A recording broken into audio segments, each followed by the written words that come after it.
One of my fondest childhood memories was eating ice cream by the sea. On the Broadstairs seafront is an ice cream parlour just like the ones I remember.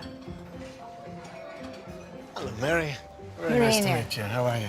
I'm very well. This is amazing. It takes me all back in time. Yeah. How long have you been making ice cream We've here? been making ice cream in this place since 1932. My grandfather started, and my great-grandfather started in 1907. So we're in our 5th generation now. Still very Art Deco with the Lloyd Loon chairs and the special ceiling designs. The one thing I remember from my childhood is Knickerbocker Glory, and the ice cream was the most important part of that. Yeah. What's the secret about this ice cream? I think the secret is just to keep making good traditional ice cream the old-fashioned way. May I see it being made? Yes, absolute pleasure, Mary. We'll have to take it down after you.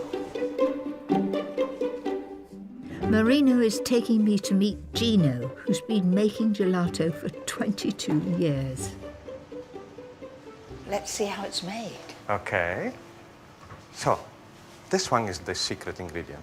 Milk, sugar, a dash of cream. Our finest ice cream in Britain is made from custard, eggs, and cream. You describe ice cream. Here we're making gelato. To make the gelato, milk, sugar and cream are pasteurised and cooled overnight. Then it's time to add the flavourings. What is the most unusual ingredient you use that I would be surprised? I made earlier on a couple of flavors for you. So, and you will try later. They're a bit unusual. But, you know, gelato is a form of art. Well, let's make some hazelnut. Gosh, it's pouring like silk. Now we make the noisy part. We mix. We mix. Yeah?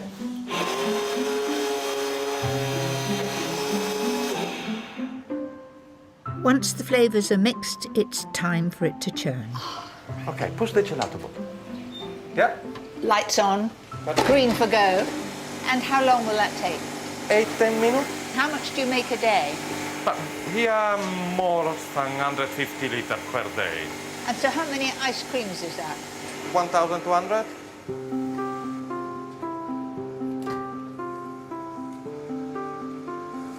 Can I try some? Of course.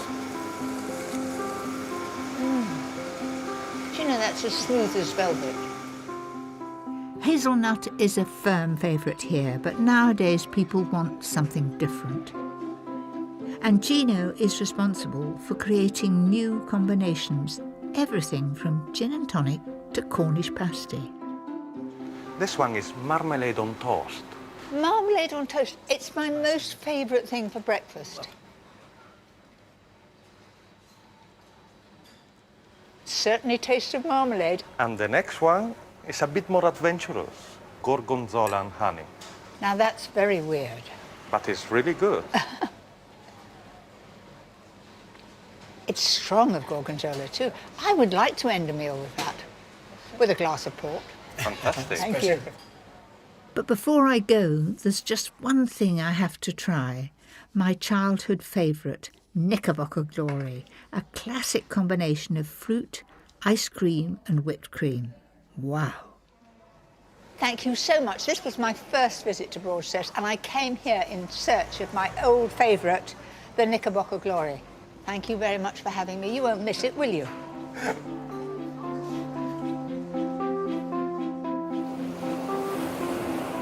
There's nothing that reminds me more of seaside holidays than a Knickerbocker Glory. And you don't have to come all the way to Broadstairs to know how to make them. I'm going to show you right now.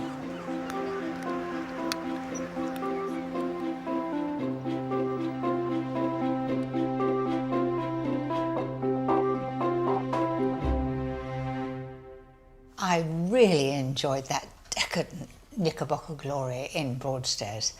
Gosh, it was good. I'm now going to recreate that for you to do at home. First, a simple vanilla ice cream that doesn't require an ice cream machine. Separate 4 eggs and whisk the whites at full speed. Slowly add 100 grams of sugar to make the meringue that will be the base of the ice cream. In go the egg yolks and you just mix them for a moment.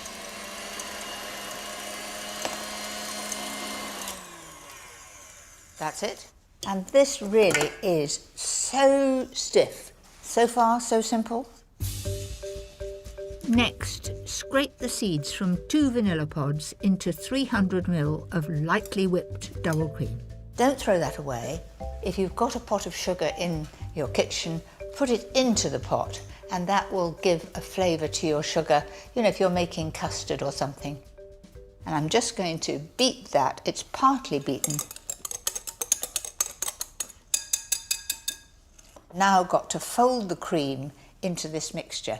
Now I have got volume in it. I've got volume in the meringue, I've got volume in the cream. That's why we don't have to re-whip it and we don't have to use an ice cream machine. So just fold that in. And remember, folding round the outside and cut through the middle until it's beautifully smooth.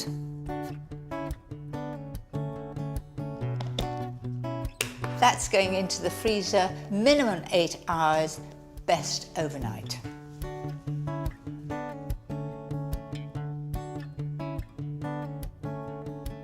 Now to the coulis, a lovely puree that will drift through the ice cream. I know you can buy it in a squeezy bottle, but it's not the same as homemade. Measure 250 grams of fresh raspberries and 2 tablespoons of icing sugar into a small processor. And you just puree that.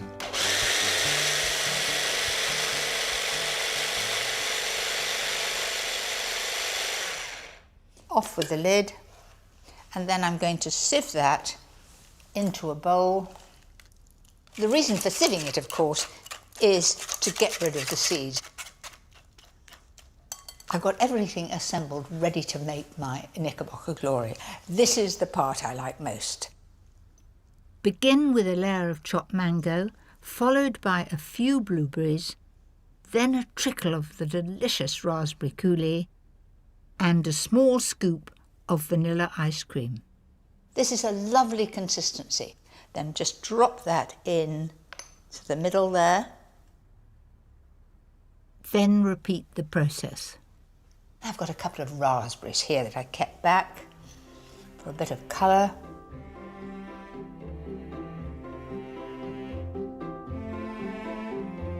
Gosh, that looks good.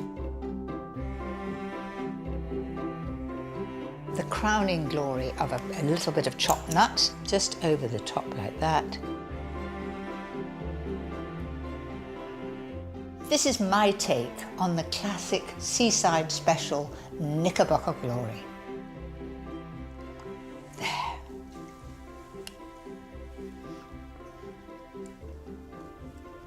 That really does remind me of my childhood.